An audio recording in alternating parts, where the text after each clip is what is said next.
તેમાં કેવી રીતે ભગવાનનો ભક્ત સમજે તો અંતરે સુખ રહે. હા, માટે આવા વિક્ષેપો આવે દુનિયાદારીમાં, આ સંસારમાં, આ લોકમાં વિક્ષેપો તો ઘણા આવે છે. આ જોઈએ છે આપણે સારા સારા માણસોને કોઈ પ્રકારના કોઈ વિક્ષેપ હોય છે જ. તો પછી એમાં કેવી સમજણ કરે અને કેમ સમજાય તો અંતરમાં શાંતિ રહે.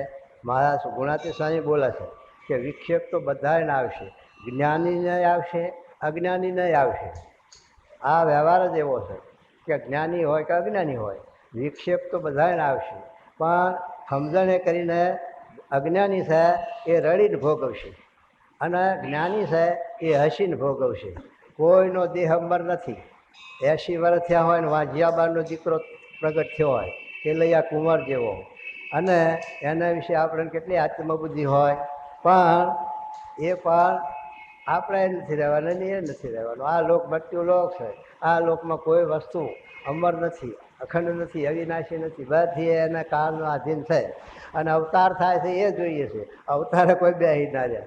અવતાર હોય પણ આ લોકની પરિસ્થિતિ પર અંતર ધ્યાન થઈ જાય. એના માટે કાળક્રમનો હુકમ તો ન હોય, પણ સ્વતંત્ર છે.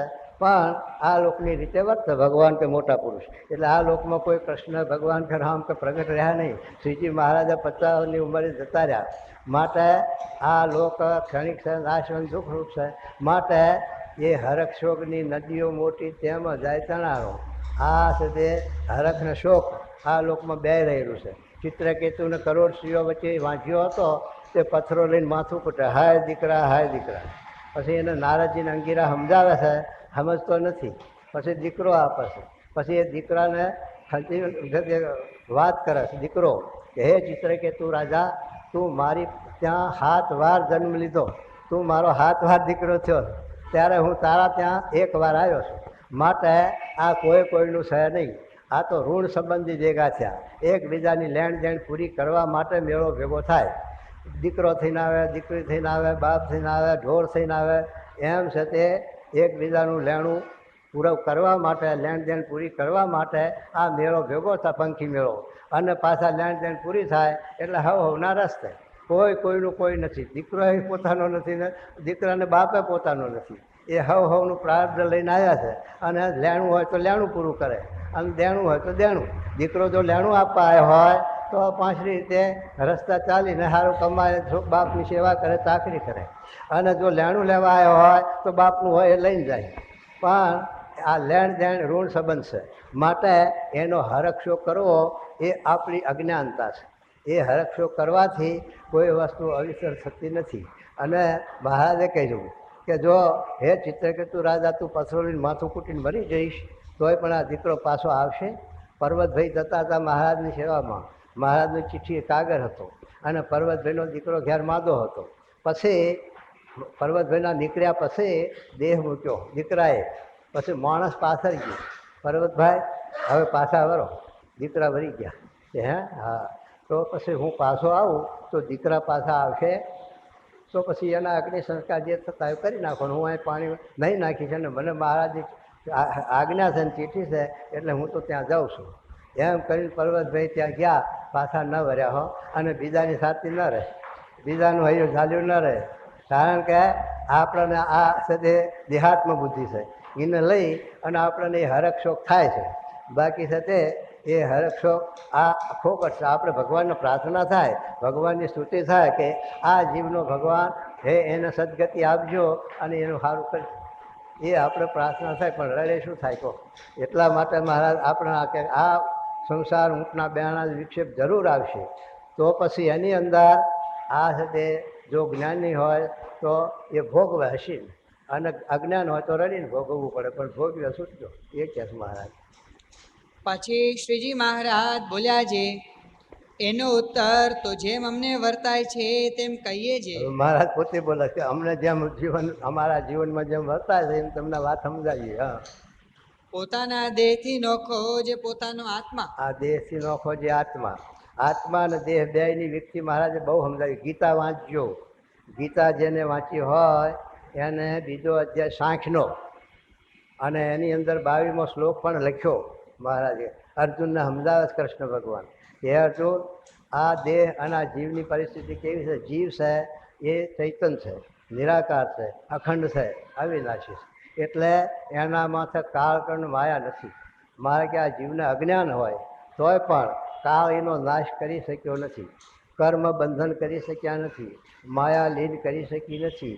તો હવે તો એને એના સ્વરૂપનું જ્ઞાન થયું, ભાન થયું, તો હવે કાળકર્ણ માયા શું કરી શકે એવું છે? માટે કાળ કર્મનો માયા આત્માના ઉપર એનો હુકમ નથી. અને દેહ છે એ દેહ છે એ નાશવંત છે, પંચભૂતનો છે.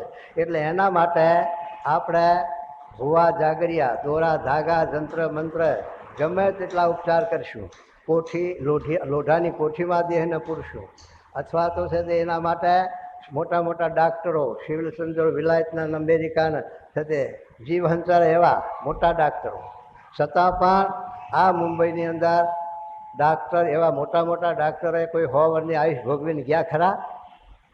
તો પછી આપણી 100 વર્ષની ક્યાંથી રાખશે કયો?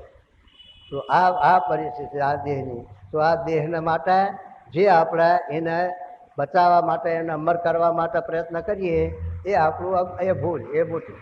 કારણ કે આ દેહને આપણે એને ભગવાને આધાર આપ્યો કે દવા કે ભગવાને આ વનસ્પતિ ઊભી કરી છે, તો એ દેહને ટેકા આપવા માટે, જેમ ઘર ખખડતું હોય તો એને ટેકા આપે તો 5 દાડા ઊભું રહે, અને એની આયુષ આવે તો નાશ થાય જ. પણ એના માટે દવા તે મહારાજે લખી દીધું શિક્ષાપત્રીમાં કે દેશી વૈદની વળી જાણીતી કોઈ એવી અશુદ્ધ દવા ન ખાવી. દારૂ માટી કે એવી આવતું હોય તો એવો અંગીકાર ન કરવો, કારણ કે આ દેહને અમથો રહેવાનો નથી, પછી એને શી બતલાવો કહો? તો એ મહારાજ આપણને આ બધો નિર્દેશ આપ્યો છે. અને આ રીતે દેહની પરિસ્થિતિ સમજાય તો એનો આપણને મોહ ન રહે, એમાં આસક્તિ ન રહે, અને દેહની પરિસ્થિતિ બદલાયા વગર રહેવાની નથી ને નાશ થવા વગર રહેવાની નથી. એનું ગમે તેટલું જતન કરો.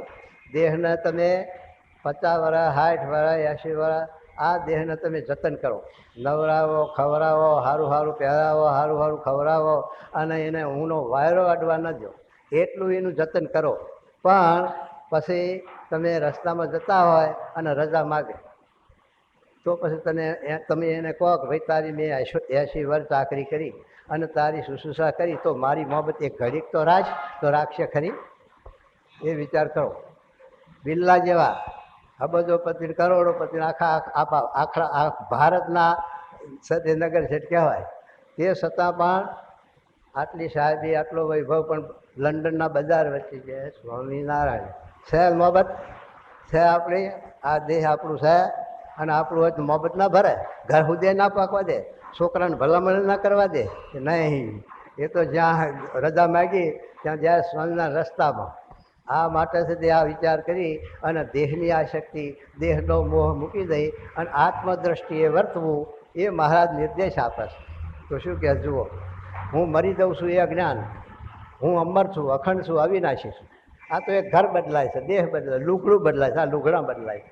મરવાનું છે જ નહીં, આ મૃત્યુ છે જ નહીં. મૃત્યુ માનીએ છીએ એ જ આપણું અજ્ઞાન આવીનું પૂરે. આ મહારાજ આ સમજાવે છે, અને ગીતા ભાગવત પણ સમજાવે છે. મહારાજ સમજાવે છે એવું નથી, શાસ્ત્ર માત્ર આ નિર્દેશ આપે છે કે આ રીતે આ દેહ તો આવો છે, અને આત્મા તો અખંડ અવિનાશી છે. એ તો સનાતન વસ્તુ છે, એ કંઈ આવન જાવન એને નથી. એટલા માટે એનો શોક કરવો એ આપણું અજ્ઞાન.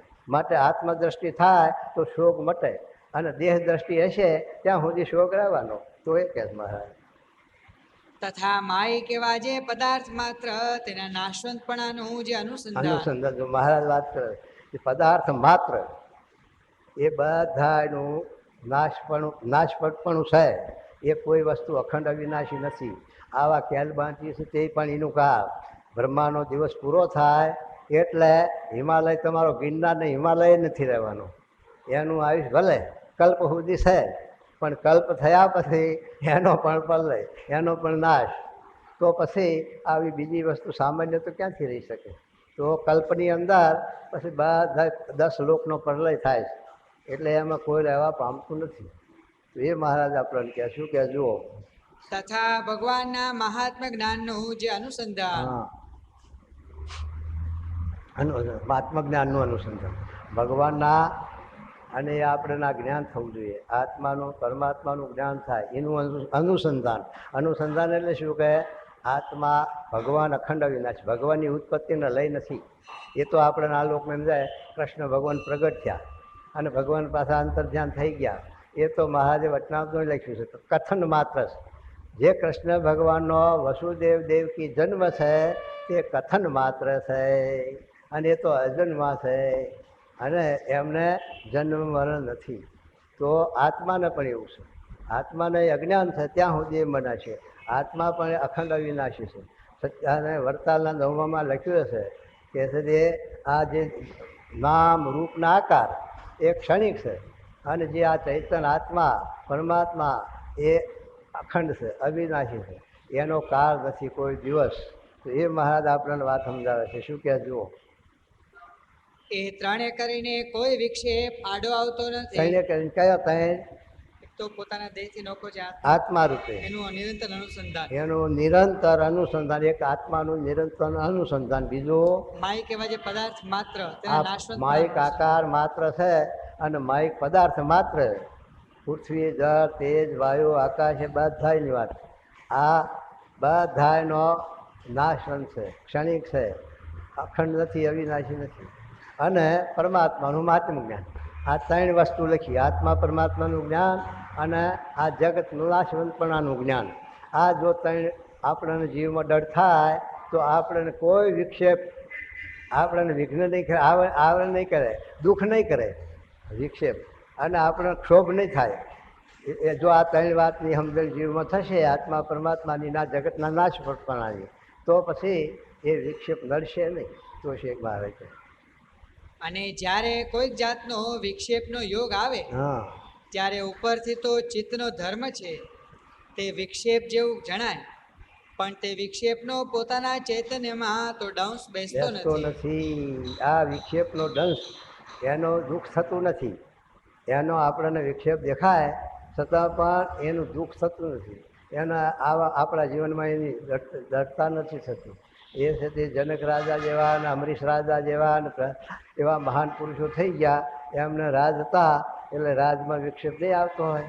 કોઈને ફાંસી દેવી પડે, દંડ દેવો પડે, જેલમાં પૂરવા પડે, અને આ દેહના ભાવે પણ આવીને ઊભા રહેતા હોય, રાજા હોય કે રાંક હોય, પણ આ દેહના પરિસ્થિતિ તો આવીને ઊભી જ રહે.